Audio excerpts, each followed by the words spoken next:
ગાંધીધામ શહેર ભાજપના મહામંત્રી દીપેશ ત્રિવેદીના આપઘાત બાદ તેની સુસાઇડ નોટને ધ્યાને લઈ પોલીસે 17 આરોપી સામે ગુનો દાખલ કર્યો છે અને પ્રકાશ મોદી નામના આરોપીની આજે ધરપકડ કરી છે। સાંજે તેમને રિમાન્ડની માગણી સાથે કોર્ટમાં રજૂ કરશે। અત્યંત દુઃખદ અને ચોંકાવનારા આ બનાવમાં ભાજપના 2 મોટા નેતાના પુત્રનો પણ સમાવેશ થઈ રહ્યો છે।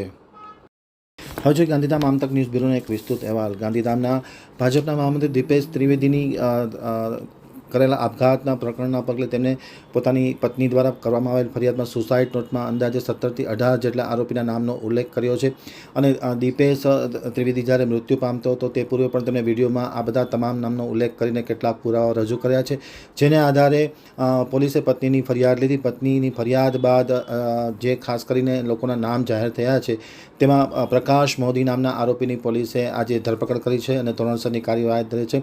તેમને આજે સાંજે રિમાન્ડ માટે રજૂ કરવામાં આવશે, કારણ કે હજુ 15 થી 16 જેટલા આરોપીને પકડવાના બાકી હોય અને ખાસ કરીને કેટલાક આરોપીએ તેમને જે બાલાજી વેફરની એજન્સી દીપેશ ત્રિવેદી પાસે હતી તે ધંધો ચલાવવા માટે કેટલાક આરોપીઓ પાસેથી પૈસા લીધા હતા। પૈસા તેમને ચૂકતે કરી દીધા, પરંતુ વ્યાજ માટે દબાણ કરવામાં આવતું, પઠાણી વ્યાજ વસૂલ કરવામાં આવતું। કેટલાક લોકોએ તેની પત્નીના દાગીના કબજે કરી લીધા હતા, તો કેટલાકે મકાનના ઓરિજિનલ દસ્તાવેજ અને ફાઇલ કબજે કરી લીધી હતી, તો કેટલાકે વ્યાજ માટે પઠાણી ઉઘરાણી શરૂ કરી દેવામાં આવી હતી અને ચૂકતે થઈ ગયો હોય પૈસા, આમ છતાં પૈસાની ઉઘરાણી કરવામાં આવતી। તેને લઈને કંટાળી દીપેશ ત્રિવેદીએ આપઘાત કરી લીધો હતો। આપઘાતમાં તેમને સુસાઇડ નોટ રજૂ કરી હતી। સુસાઇડ નોટ ખૂબ જ ચોંકાવનારી અને દુઃખદ છે, જેને લઈને પોલીસે ગંભીરતાપૂર્વક તપાસ હાથ ધરી છે।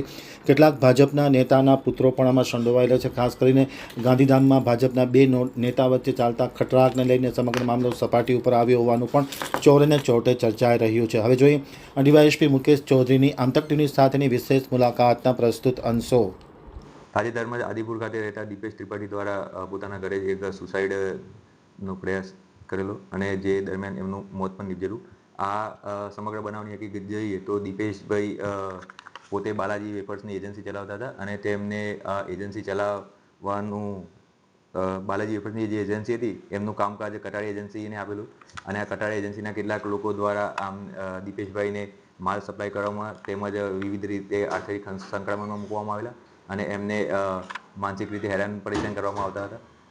આ લોકોના ત્રાસના લીધે તેમજ બીજા અન્ય કેટલાક લોકો જોડેથી દીપેશભાઈએ પોતે તેમના ધંધા અર્થે રૂપિયા ઉછીને લીધેલા હતા અને આ લોકો દ્વારા દીપેશભાઈને વારંવાર પૈસાની ઉઘરાણી માટે હેરાન પરેશાન કરવામાં આવતા હતા। દીપેશભાઈ દ્વારા આ તમામ લોકોના પૈસા ચૂકતે કરવા હોવા છતાં આ લોકો દ્વારા એમને વધુ વ્યાજની ઉઘરાણી કરવામાં આવતી અને તેમને વારંવાર હેરાન પરેશાન કરવામાં આવતા, જેમાંથી કરણ આહિર છે તેમને દીપેશભાઈ પાસેથી એમના પત્નીના દાગીના ગીરવી લીધેલા હતા, તેમજ કેટલાક નટુભા સોઢા છે એમના દ્વારા દીપેશભાઈનું આદિપુરવાળું જે મકાન છે એના દસ્તાવેજની ઓરિજિનલ ફાઇલ પોતાના કબજામાં રાખેલી હતી। તેમજ હિતેશ રાજકોટિયાવાળા ભાઈ છે તેમને દીપેશભાઈના ચેક લીધેલા હતા અને આ ચેક બાઉન્સ કરવાની તેમને વારંવાર ધમકી આપવામાં આવતી હતી।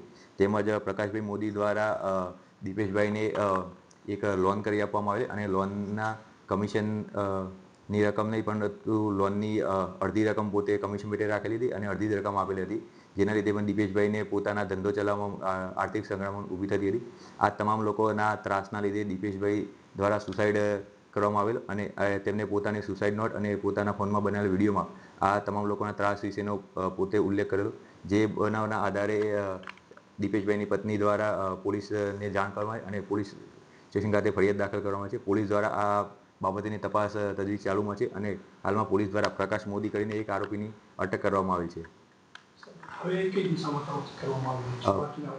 પોલીસ દ્વારા આ જે એમના સુસાઇડમાં નોટમાં અને જે વિડીયોમાં જે બી ઉલ્લેખ છે અને ફરિયાદમાં જે 20 માણસોના નામ છે એ તમામ આરોપીની તપાસ ચાલુમાં છે અને જે એમને ફરિયાદમાં જે રીતે ઉલ્લેખ કરેલ છે એ તમામ દસ્તાવેજો અને તમામ પુરાવાઓની તજવીજ ચાલુમાં છે।